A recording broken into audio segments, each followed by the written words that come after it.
there, my name is Malaka. I'm 25 years old and I'm the owner of Magpie Crafts and Creations, where I make fantastical sculptures, items, paintings, little fairy houses, whatever I feel like. I'm a certified glassblower and I went to school for craft and design, and I'm here to tell you more about me, Megan.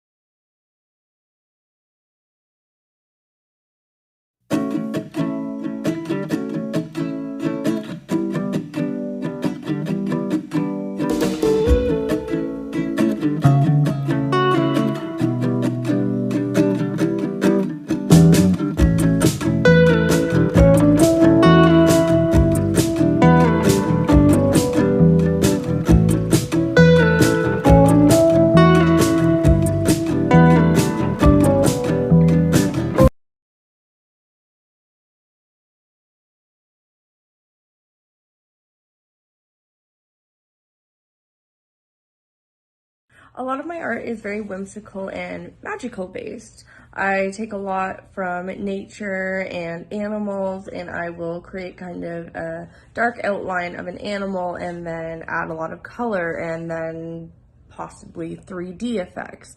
I like to make very texture oriented art, something you want to reach out and grab or touch or see what is that you use to create these multiple layers. So just a very fantastical and theatrical art, I would say.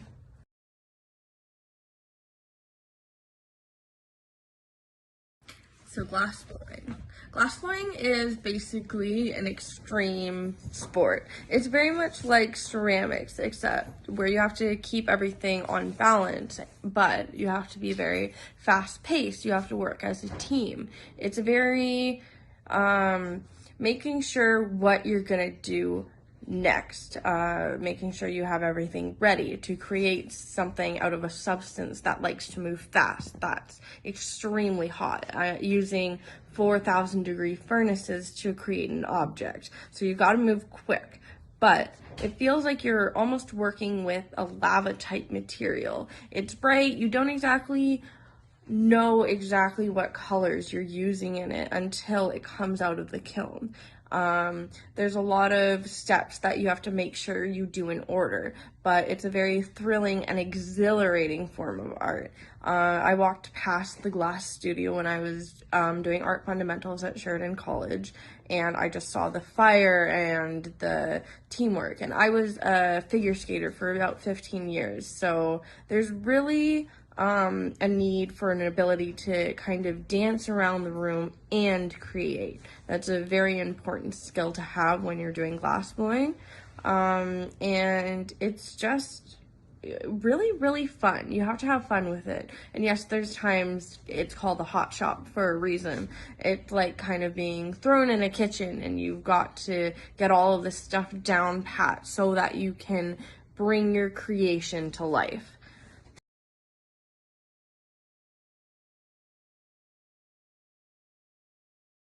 So yes, I do many different types of art. I got started art at a very young age. My parents were very influential. My dad makes automotive sorting machines, so he's very crafty with metals and inventing.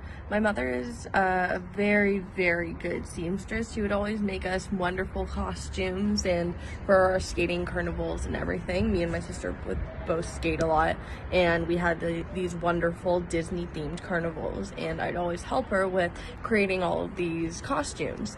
And then I just started drawing. I really loved anime, so I started with that. And my great-grandfather was an amazing watercolor painter, and on my mom's side I have various aunts and uncles that do all sorts of stuff, from soap to painting to ceramics, and I just had a lot of influences over time.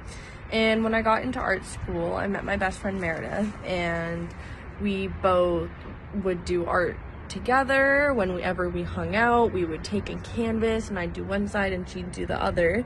And then I took a portfolio building course in grade 12, which got me able to do my own projects and to really think of something I wanted to make.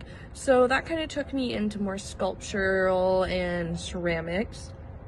where I then went off to college and went to Sheridan, did art fundamentals, which kind of immerses you in several different types of art. And that's where I found the craft and design studio, where my passion really took off. And I started to create my own projects in between doing school projects, and I just have always had a passion to make. It's therapeutic to me. I like using recycled objects. I look at something and I think, oh, like, this is what this could be. So I'm always trying to add on to old creations, make new creations. I really like to revisit old projects and kind of rebuild them to see where I'm at now. Or I'll paint a fox, and then a few months later I'll paint another one, and just to see how far I've come in my skill set level. Even if I take a break, I find I see a lot of improvement just because I took that time away. But doing multiple different mediums gives me the chance to view art in many different ways and see how different artists work in their studios. Like, I have the mindset of a glassblower, the mindset of a sculpturist, the mindset of a painter. And it takes a bit to get into those different moods, and there will be times where I just want to paint, or I just need to use my hands and take away material, or I want to add material. So it's just a lot of different influences, different people.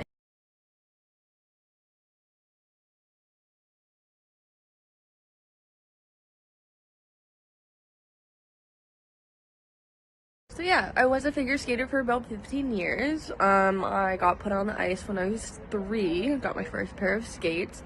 My family was really supportive and really pushed me to keep going with it for a long time. There was a lot of periods where I wanted to give up, or I would try some other stuff like singing lessons, soccer, whatever, but it didn't just quite fit me.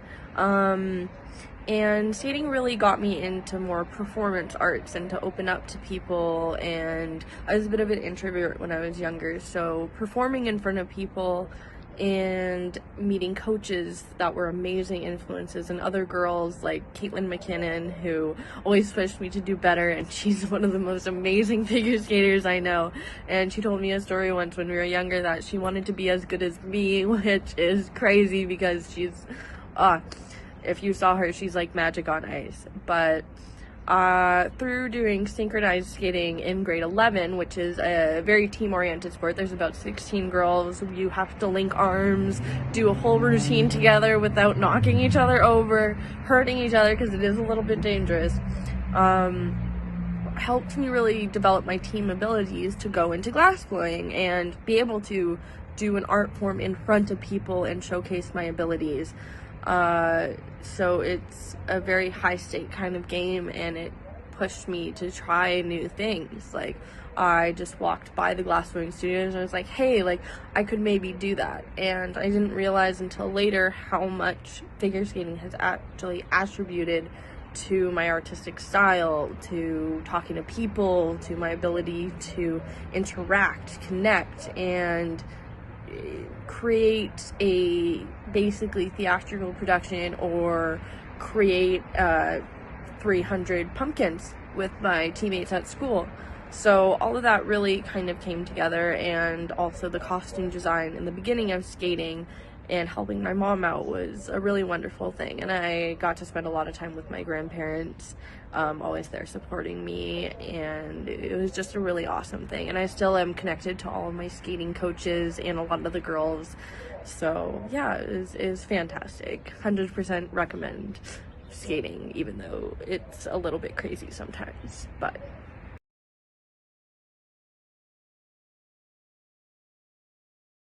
if I had a book, it would definitely be called The Magic You Find in a Magpie Nest, because my house is absolutely filled to the brim with crazy things I find, as many sparkly things I can find, which is partly why I went to glassblowing, because everything is shiny.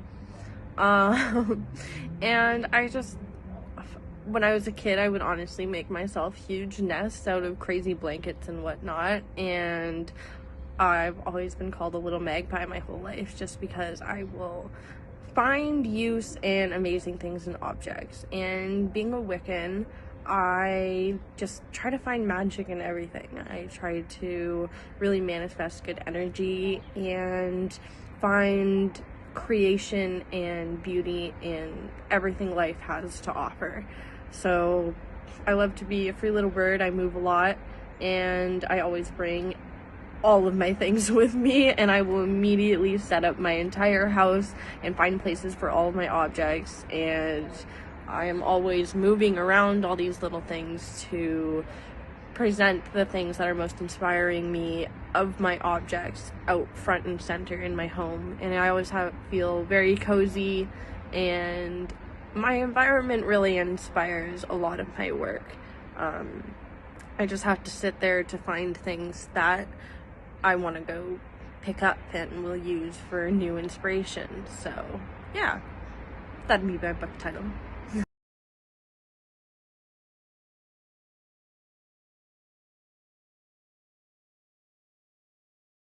Well, I can't remember the first piece I ever created because I was always making weird stuff and giving it to my mom.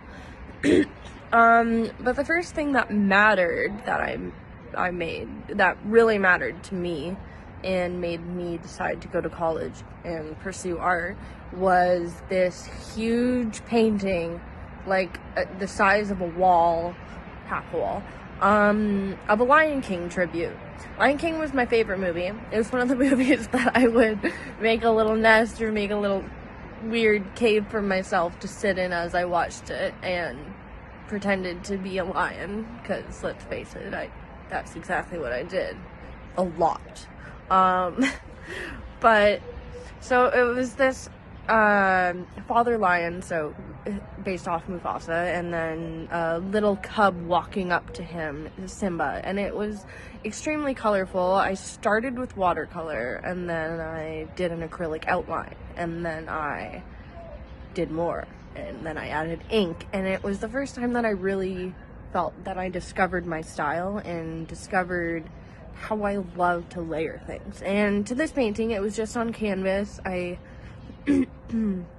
don't think I gessoed it at all. It was unstretched, huge piece of canvas that is still unstretched, and sometimes I still revisit it and continue to paint it and continue to update it to my current style. So it is not the original at all, but it was the first time like I stepped back and looked at my work, and I was like, yeah, this is what I want to do all of the time. I want to create. I want to spend copious hours on this little stool that's meant for mechanics, rolling around my floor, painting lions and animals. And that year I did a couple more animal paintings, and I really honed in on this kind of system I did to draw and paint that I still use today.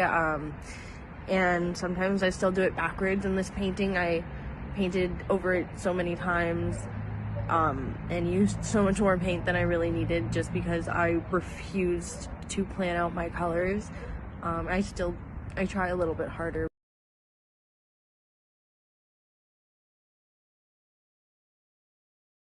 My favorite piece or pieces, because it was production week at Fleming College, Halliburton School of the Art, and I had two assistants. I was the gaffer and the glassblowing certificate, and I made like 50 glorious, crazy colored pumpkins with a lot of metallic stems. They're all different sizes, and I absolutely love pumpkins.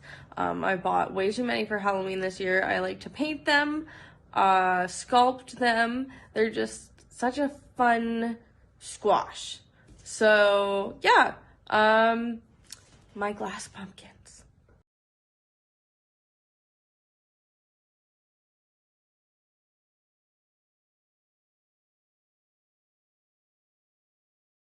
Yes, I would 100% consider doing costume design in the future. I watch a lot of shows and fashion challenges, and I'm actually working on getting a female and male bust so that I can work on clothing design in our apartment. I like creating patterns, and so does my partner. So we would love a chance to design our own kind of fashion line, I guess. Yeah. and we really watch a lot of shows that have a lot of medieval wear, and I love the Elizabethan era, so I'd love a chance to design kind of a modern take on that.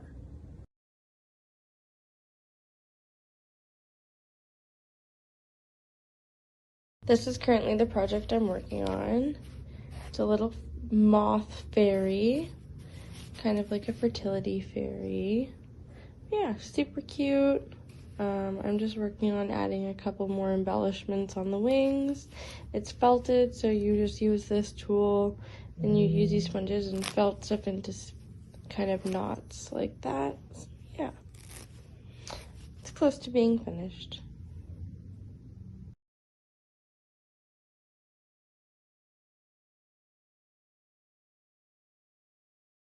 You can find my past, present, and drawings of future creations at Meg, MEG underscore pie, PIE underscore crafts underscore. That's on Instagram. I also have Magpie Crafts and Creations on Facebook. You can find me through Megan C. Malaka, MEGAN, MALAKA. I have a lot of my email info. Many ways to contact me, really. I also have an Etsy account, Magpie's Magic Creations, so definitely check it out. I'm still adding to my website and trying to get that going a little bit more, but yeah, if you ever want anything made, definitely message me and I'll see what I can do.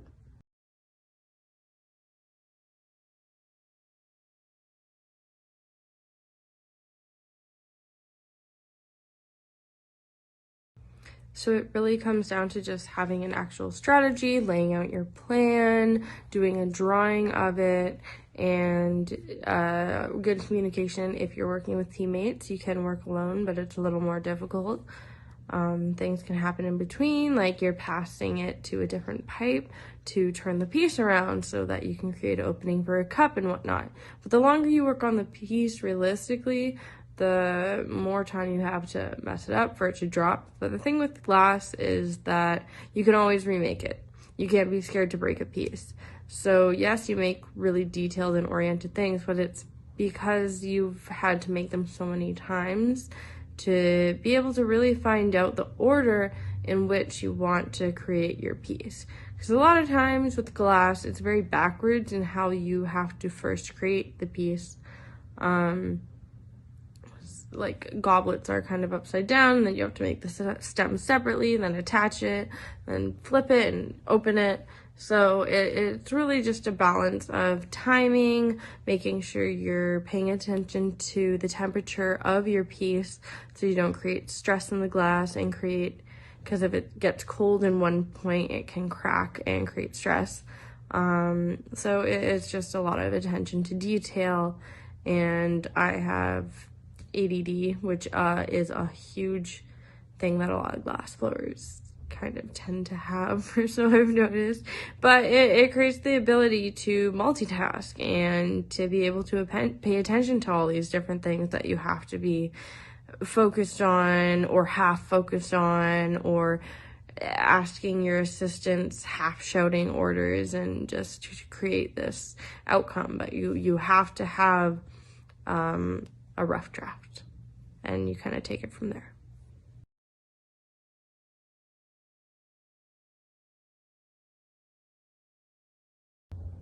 Being recognized has a super positive effect on my work. It really contributes to my connection with nature and manifesting really positive energy into my work and my surroundings. I like to keep my artwork in my home for a little bit before I decide to sell it. And I think that kind of comes from having an attachment to the world around me. And I feel like the longer I have something around me, the more positive influence I put into it. I'm a super optimistic person and love nature and the element, and have a huge appreciation for art and how much personal magic that you can put into it. So it's super important to my work, actually.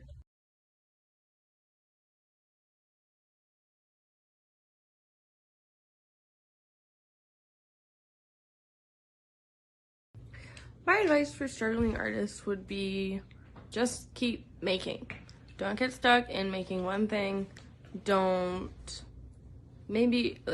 just paint or don't just sculpt. Like, you can, but I think it's super, super helpful to try different art forms when you're kind of in the slump or you don't know what to make. Watch competition shows. That really helps and motivates me to do better. Apply for bursaries, scholarships, go to school for art. Never stop doing continuous education, even if it's not in art. Learning about other things will help your sense to create or attach it to something else, like whether you love illustrating and then you're interested in medical stuff, so you illustrate medical books. Like, there's so many different pathways, so never think that you can't contribute to something other than art with your art. That's super, super important. And never stop believing in yourself or talking to people when you're kind of having a struggle. And there's just so many options and opportunities out there. You just have to look and reach for them and get in touch with people that can understand you, and keep your optimism up. Thank you so much for listening to my interview. I hope it helped you with a couple different things, like knowing about me and Magpie Crafts and Creations. Feel free to follow my page on Instagram, Magpie Crafts, or like my Facebook page. Great talking to you. If you have any questions further, feel free to message me. Thank you so much. Bye.